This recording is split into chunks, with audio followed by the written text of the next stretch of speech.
Welcome to my channel. I'm the covered call guy, and this is my journey to creating $120,000 per year passive income portfolio using strictly covered called ETFs.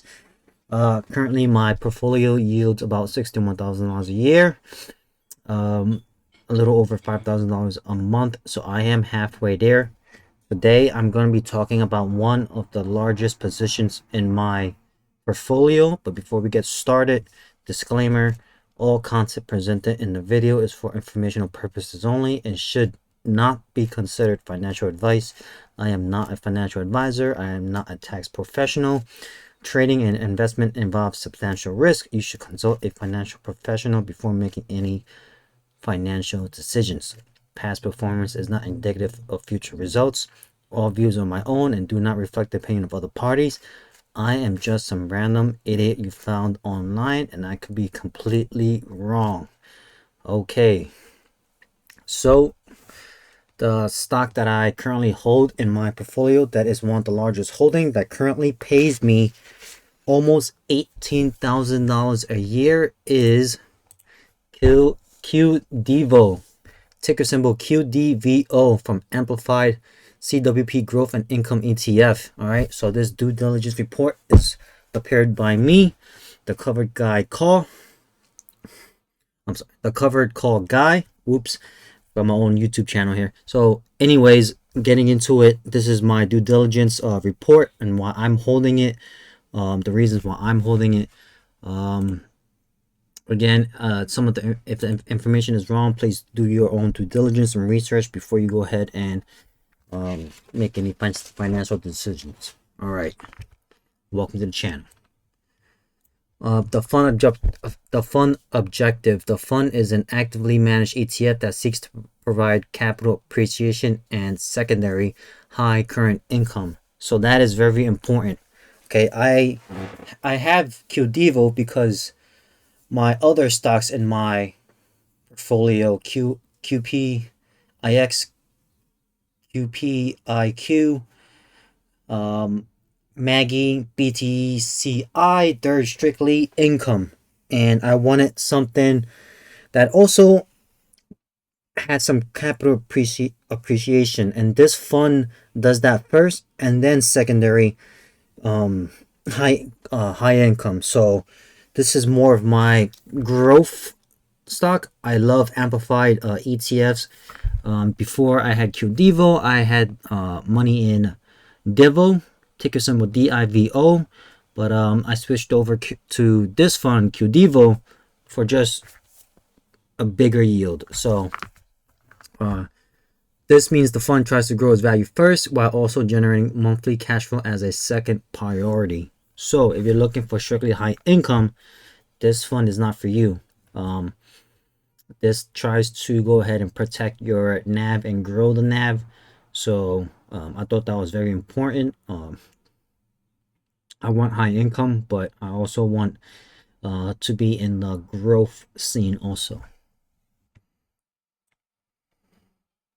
All right, QDVO at a glance. The distribution rate is 12.02% as of October 31st, 2025. At least for the past 30 days. The expense ratio is 0.55, so it is slightly, it's in the mid-tier range. So it's below like the NEOS fund at 0.68. It's above the Goldman Sachs funds. Goldman Sachs funds, I believe, is 0.29. And this is a fairly new fund. The inception date was August 22, 2024. It is an actively managed fund using tactical cover calls. All right, the strategy behind this fund and why I love it. All right, so one, it holds growth stock. The fund actively select 20 to 40 large cap growth stocks, primarily from NASDAQ 100. Then the active CWP, the fund.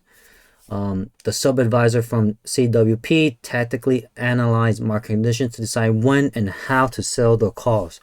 And then they sell the calls. It sell call options with short-term expiration date against its individual stock holdings to collect the premium. Then it distribute to the holder, me, or anybody else that holds it. Right, the collected premium plus dividends are paid out to shareholders as a monthly distribution. So we got paid October 30. I believe I received it October 30th or 29th.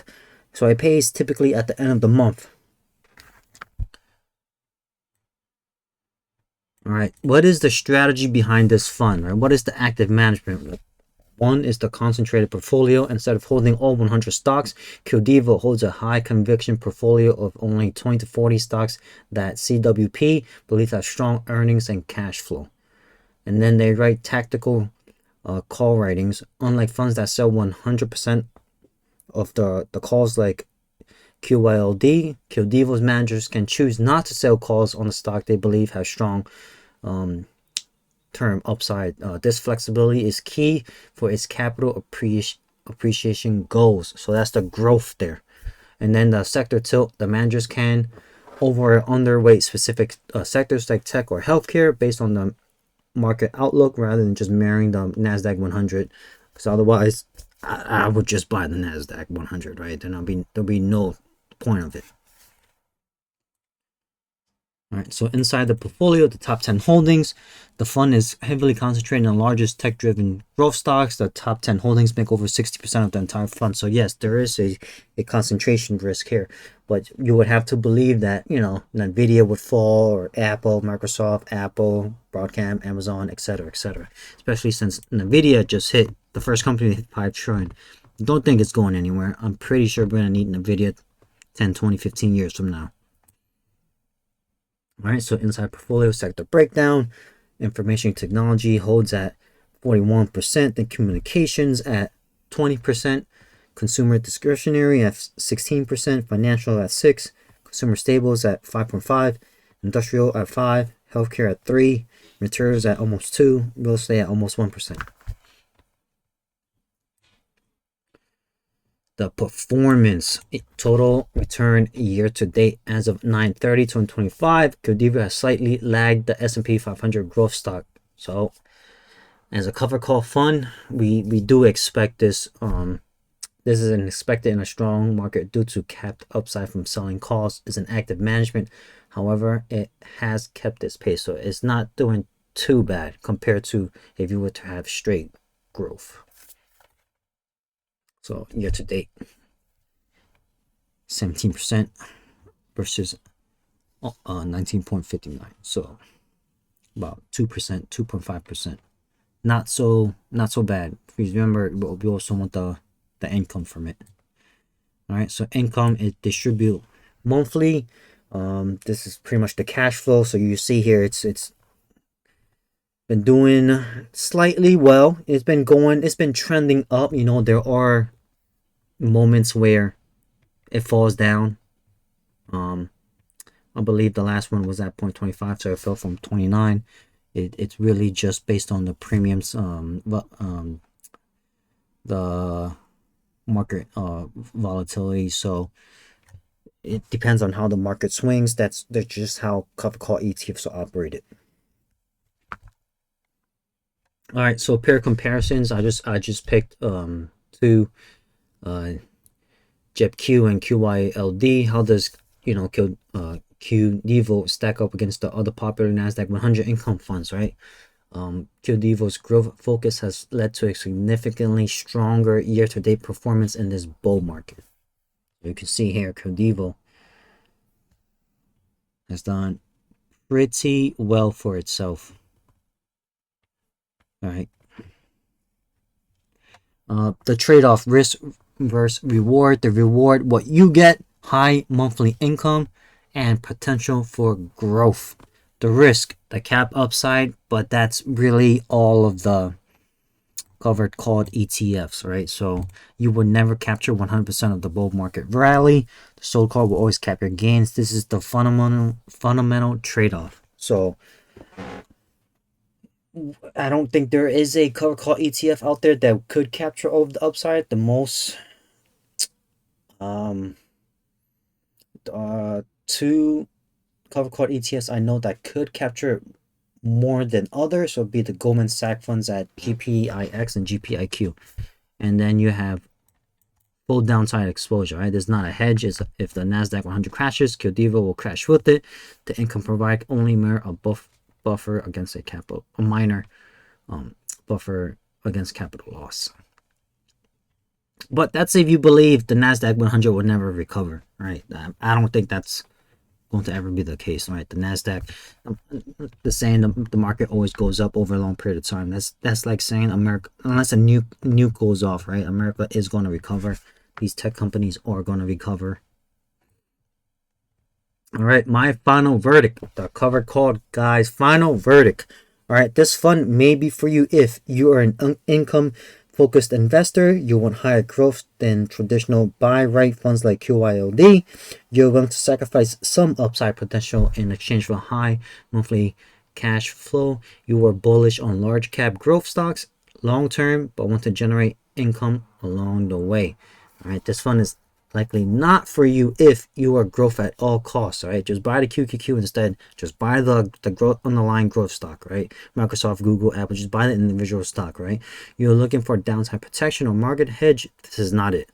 You are very conservative, who cannot tolerate the ups and downs, right? You want your 1 to 3%. You're happy with that. You want a simple passive set and forget. Remember, all active managed ETFs, you should be checking it on a daily basis. So this is not for you if you cannot, you want downside protections. You're very conservative. You're simple. I just want to buy it, hold it, and forget about it. Growth. This is not for you. As you know, my goal is to replace my current salary, hitting 10K a month. So as soon as I do that, I will probably then use the additional extra income to maybe buy a set and forget. But until I cross that bridge, I will see. And that is my final verdict on QDVO and why it is a large position in my portfolio. It's pretty much a bet for growth while collecting the income. If it doesn't provide the high monthly income, I'm hoping it has the growth. So it is kind of like a trying to play both sides type of ETF. I do have other high